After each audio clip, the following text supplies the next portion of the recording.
गुरु प्यारे सात संगत जी, सभी को प्यार भरी राधा स्वामी जी। संगत जी, आज का विषय, आज की साखी का विषय आपने टाइटल में पढ़ लिया ही होगा। और यह इतना खास है कि हर एक उस सत्संगी को सुनना चाहिए। यह विषय उन सभी के लिए है जो इस मार्ग पर चल रहे हैं, भले ही उन्हें नाम की दात यानी नामदान मिल चुकी हो, भले ही वे नए हो इस राह पर, या भले ही सालों से इस राह पर चल रहे हो। आज हम बात करेंगे शब्द धुन की। और सिर्फ इतना ही नहीं, शब्द धुन क्या है, शब्द धुन कब सुनाई देती है, क्यों क्यों नहीं सुनाई देती, कैसे सुनाई देती है, और इससे और सबसे जरूरी यह शब्द धुन हमारे जीवन को किस दिशा की ओर ले जाती है। तो मैं संगत से विनती करता हूँ कि आज की जो साखी है वह अंत तक जरूर सुने।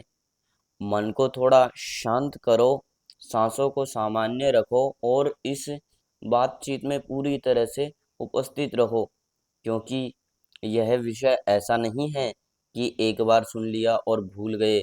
यह विषय ऐसा है जो आपके अभ्यास में, आपके भजन में और आपके जीवन में एक नया मोड़ ला सकता है।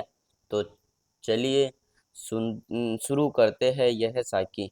शब्द धुन क्या है, पहले ये जानते हैं। जब हम कहते हैं कि शब्द धुन, मन में पहला सवाल आता है कि यह क्या है। क्या यह कोई संगीत है? क्या यह किसी साज की आवाज है?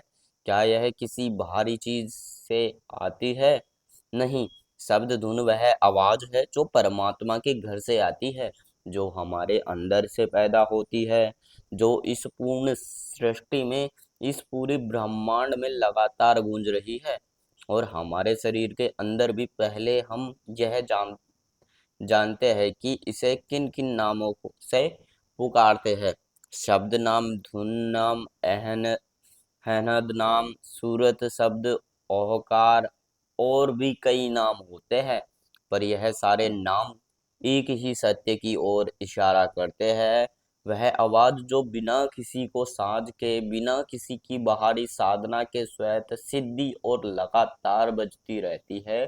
गुरु नानक देव जी ने कहा है कि एक पिता अक्सर अक्षय के एक बारीक, कबीर साहिब जी ने कहा है, जो नानद अहनद बजात सो सुन्नत, कोई भाव ना नान नाद, वो शब्द धुन लगातार बजती रहती है पर सुनता कोई नहीं है, क्योंकि हमारा बाहरी कान उसे पकड़ नहीं सकते। उनके लिए चाहिए अंदर के कान। हम इसे सुन क्यों नहीं सकते?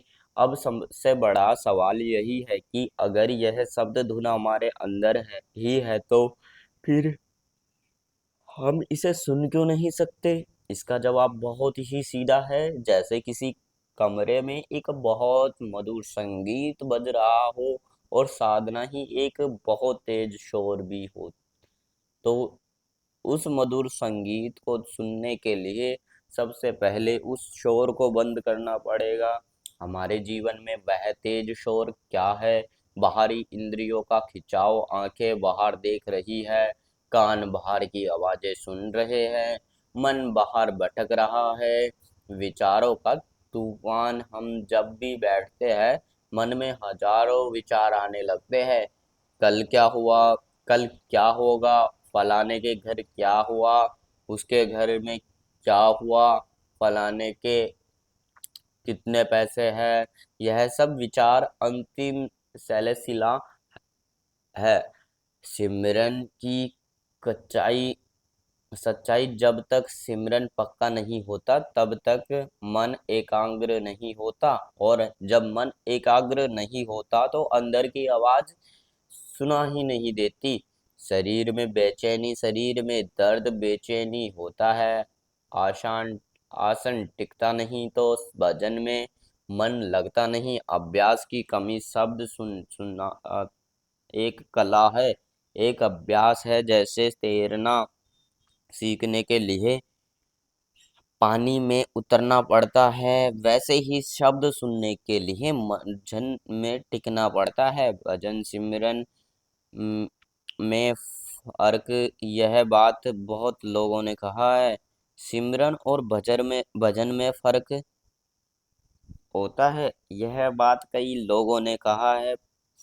कई लोगों को यह बात परेशान भी करती है। वह कहते हैं कि भाई मैं तो 30-35 साल से सिमरन कर रहा हूँ। और कई लोग कहते हैं कि 40 साल से नाम जप रहा हूँ, अभी तक शब्द धुन नहीं सुनाई दी। अब और कितना वक्त लगेगा? यह सवाल बिल्कुल जायज जायज है और इसका जवाब देना जरूरी भी है। सिमरन और भजन में फर्क है। सिमरन यह नाम का जाप, नाम का सिमरन यह मन को साफ करने का, मन को एकाग्र करने का काम करता है। भजन यह है कि अंदर जाकर उस धुन में सुनने का, यह सिमरन का अगला कदम है। बहुत लोग सालों से सिमरन करते हैं पर भजन में नहीं बैठते, या बैठते भी है तो थोड़ी देर में उठ जाते हैं। 10 मिनट मन भटकता है, उठ गए। शब्द धुन सुनने के लिए टिकाव चाहिए, और टिकाव तभी आएगा जब हम जानबूझकर जिम्मेदारी के साथ रोज भजन में बैठे। शब्द धुन को सुनने की विधि अब आते हैं सबसे महत्वपूर्ण हिस्से का। शब्द धुन क्या है कि विधि, यह विधि का कठिन है ना पिछेदया, बल्कि यह उतनी ही सरल है कि जितना सांस लेना करना। यह है कि आपके दोनों हाथों की पहली उंगली का अंगूठे को अपने दोनों कानों के अहिता में लगाओ, कानों के बाहर से बंद कर लो। जैसे सतगुरु ने बताया है कि बस इतना ही, जैसे कि आप कान बंद करेंगे तो आपको एक आवाज सुनाई देगी, एक गूंज। यही वह आवाज है, यही शब्द की धुन पहली पहचान है। यह आवाज कहाँ से आ रही है? यह बाहर के वातावरण की आवाज है जो आपके अंदर गूंज रही है। जैसे जैसे आप इसमें टिकते जाओगे, धीरे धीरे वैसा ही वातावरण की आवाज आपसे छूटती जाएगी और अंदर की असली आवाज उभरने लगेगी। यह वह रहस्य जो संतों ने हमें बताया है। जब हमारी बाहरी कानों की बंद करते हैं तो हम बाहरी दुनिया से अपना संबंध कुछ देर के लिए काट लेते हैं।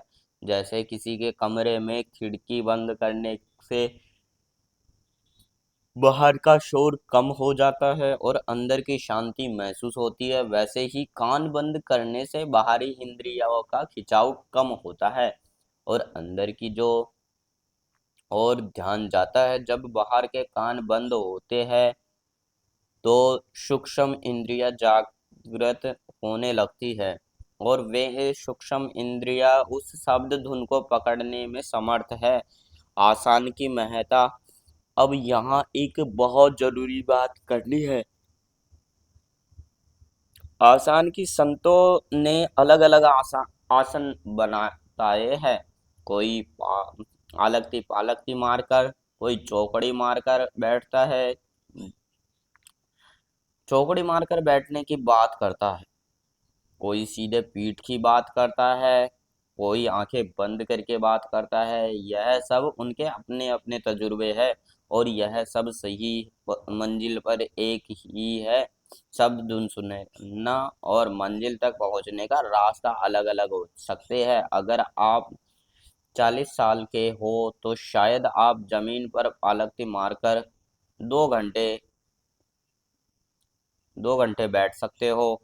अगर आप 80 साल के हो तो शायद घुटनों में दर्द है, पीठ में दर्द है, तो आप कुर्सी पर बैठ सकते हो या लेट सकते हो या किसी दीवार का सहारा भी ले कर बैठ सकते हो। यहाँ तक कि अगर आप बीमार हो तो अस्पताल में हो तो बिस्तर पर भी पड़े पड़े, लेटे लेटे भी कान बंद करके भजन कर सकते हो। शरीर की स्थिति अभ्यास को ही नहीं रोक सकती। रोकने वाली चीज सिर्फ एक है, मन की अनिच्छा। मर्जी का ना होना तो आसान हो मर्जी का ना होना तो बहुत सुनो तो आपके शरीर के लिए सुविधाजनक हो, जिससे आप लंबे समय तक टिक सको। भजन के दौरान क्या क्या क्या होता है, जैसे ही आप कान बंद करके बैठते हो एक गूंज सुनाई देती है। यह गूंज वातावरण की आवाजों से है जो आपके अंदर गूंज रही है। यह शुरुआत है, इस गूंज को ध्यान से सुनो, इसे पकड़ते की कोशिश करो। बस सुनो, जैसे जैसे आप इस आवाज को के साथ टिकते हो एक अंधेरा आता है, आंखें बंद है, कान बंद है, सब कुछ शांत होने लगता है।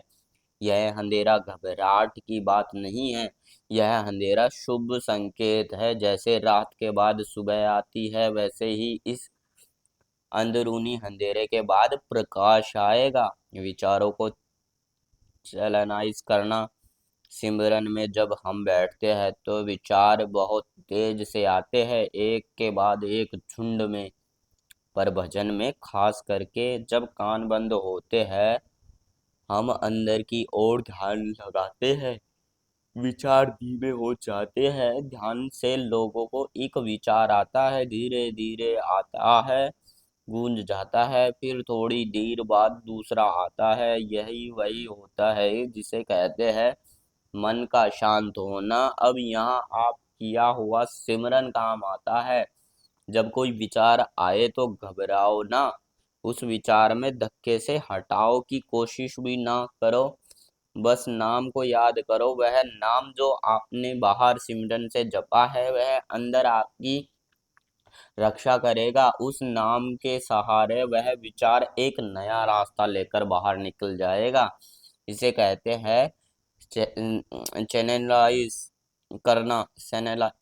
चैनलाइज करना। बाबा जी हमेशा कहते हैं कि हर एक चीज की चैनलाइज करो, यही उसका व्यवहारिक अर्थ है। जब हम वह विचार चला जाता है तो एक पल के लिए मन एकदम खाली हो जाता है।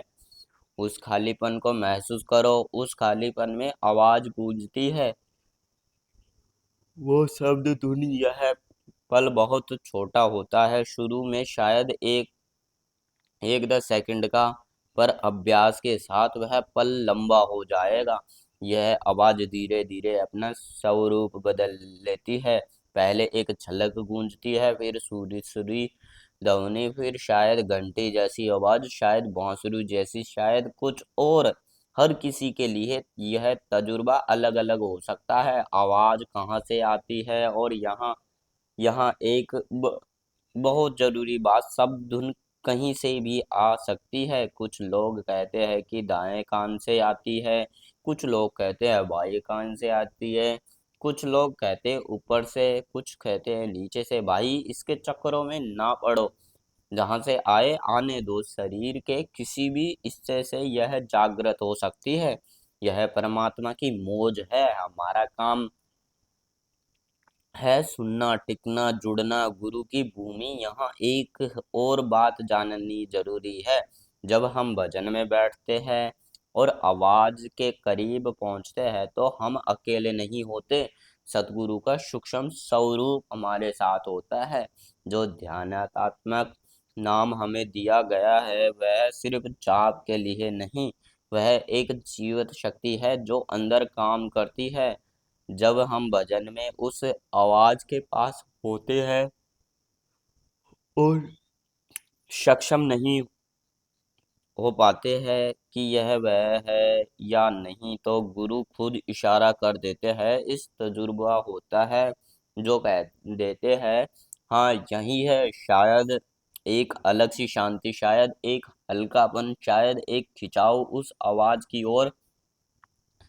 20 से 25 दिन नियमित रूप से बैठने पर गुरु खुद यह एहसास करा देते हैं। इसलिए घबराओ ना, विश्वास रखो, गुरु पर भरोसा रखो। जब एक बार शब्द सुन धुन सुनाई देगी ने लगेगी तो फिर वह लगातार हो जाती है। पहले भजन में सुनाई देती है, फिर दिन भर कानों के दौरान जैसे हम चलते फिरते सिमरन करते हैं, वैसे ही यह धुन पीछे चलती चलती रहती है। रात को जब सोने लगते हैं तो यह उस समय यह आवाज और तेज हो जाती है, इतनी तेज कि कभी कभी ऐसा लगता है जैसे पास कोई बड़ी आवाज हो।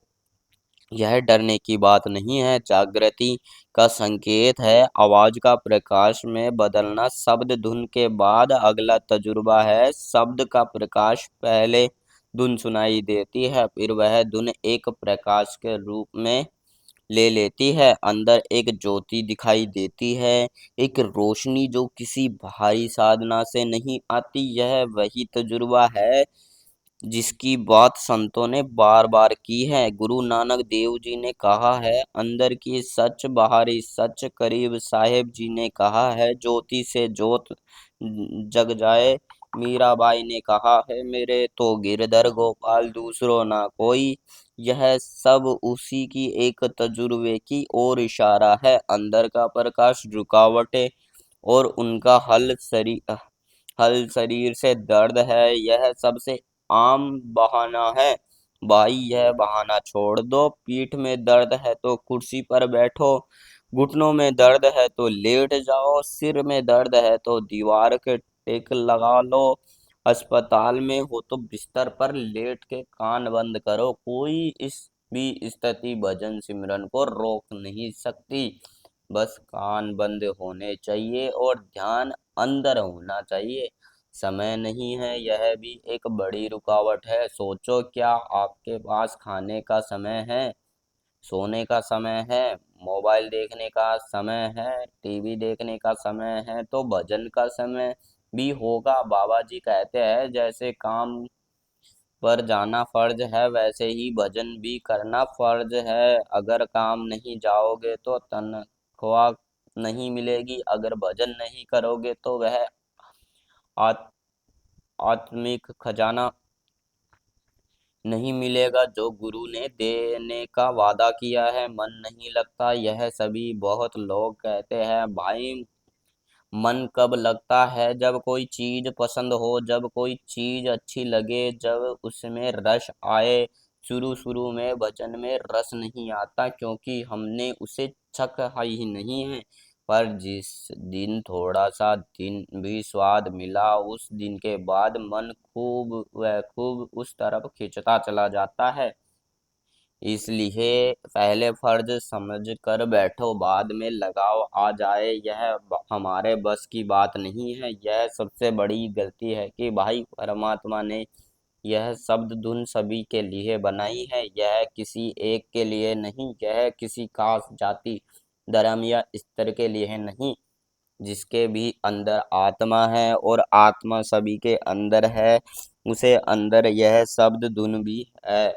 बस चाहिए लगन और नियमितता और गुरु पर भरोसा। सिमरन और भजन का रिश्ता बहुत लोगों को सोचते हैं कि सिमरन अलग है, भजन अलग है, दोनों में एक करे। नहीं भाई, सिमरन वह जमीन तैयार करता है जिस पर भजन का पौधा लगता है। सिमरन में मन साफ होता है, विचारों की परतें चढ़ती चढ़ती है, आत्मा उस नाम के साथ जुड़ती है, और जब जुड़ाव काफी हो जाता है तो भजन में वह आत्मा अंदर जा सकती है और वहां शब्द धुन को पकड़ सकती है। इसलिए सिमरन कभी ना छोड़ो। चलते फिरते उठते बैठते सिमरन चलता रहे। और जब भजन में बैठो तो वह सिमरन अंदर आपकी मदद करेगा। यह एक चक्र है, सिमरन भजन शब्द धुन, अधिक लगाओ अधिक सिमरन और गहरा भजन। उन लोगों के लिए जिन्होंने शब्द धुन सुन ली है। अगर आपने शब्द धुन सुन ली है तो आप बहुत भाग्यशाली हो। यह यहाँ यात्रा यही खत्म नहीं होती, यह शब्द धुन पहला पड़ाव है। इससे आगे शब्द का प्रकाश, अंदरूनी तजुर्बा का विस्तार, आत्मा का ऊपर उठना परमात्मा से मिलना, यह सब इस यात्रा के अगले पड़ाव है। इसलिए जिन्हें शब्द धुन मिल चुकी है वह रोज भजन सिमरन में बैठे, उस धुन के साथ जुड़े रहे, उसे छोड़े ना, और जो मिला है उसे के लिए गुरु का शुक्रगुजार रहे। व्यवहारिक जीवन में बदलाव, यह सोचना गलत है कि शब्द धुन का तजुर्बा सिर्फ ध्यान में बैठने तक सीमित है। जब शब्द धुन का तजुर्बा होने लगता है तो जीवन में हर पहलू में बदलाव आता है। मानसिक शांति, चिंता, तनाव, बेचैनी कम होती है। मन में एक गहरी शांति आती है। गुस्से पर कंट्रोल, जब अंदर का संगीत सुनाई देने लगता है तो बाहरी उद्वेग यानी गुस्सा का कम होते हैं। रिश्तों में सुधार, जब मन शांत होता है तो हम दूसरों को अच्छी तरह सुनते हैं, समझते हैं, सहते हैं। सुधार, ध्यान और भजन का सेहत पर सकारात्मक प्रभाव वैज्ञानिक रूप से भी सिद्ध है। जीवन में दिशा, जब अंदर की आवाज सुनाई देती है तो बाहरी भटकाव कम होता है। एक सरल दिनचर्या, यहाँ एक सरल दिनचर्या है जो हर कोई अपना सकता है। सुबह उठकर 15 से 20 मिनट सिमरन यानी नाम का जाप, फिर 20 से 35 मिनट का कान बंद करके भजन धीरे धीरे यह समय बढ़ाओ। दिन भर चलते फिरते सिमरन चलता रहे। मन जब भी खाली हो नाम लो। रात को सोने से पहले 20 से 25 मिनट भजन में बैठो, फिर उसी अवस्था में सो जाओ। कई बार रातों को शब्द सुन धुन अधिक स्पष्ट सुनाई देती है। यह बहुत सरल दिनचर्या है, पर अगर इसे नियमित रूप से अपनाया जाए तो नतीजे पक्के हैं। संत कबीर साहिब जी ने कहा है, तन स्तर, मन स्तर, वचन स्तर, सूरत समाई जाए। जब तन स्तर हो, मन भी स्तर हो और वचन भी स्तर हो तो सूरत यानी ध्यान अंदर समा जाता है और शब्द धुन सुनाई देती है। इस तीनों तन मन वचन का स्तर होना ही भजन का आधार है। जब कान बंद करेंगे बैठेंगे तो तन स्तर हो जाता है।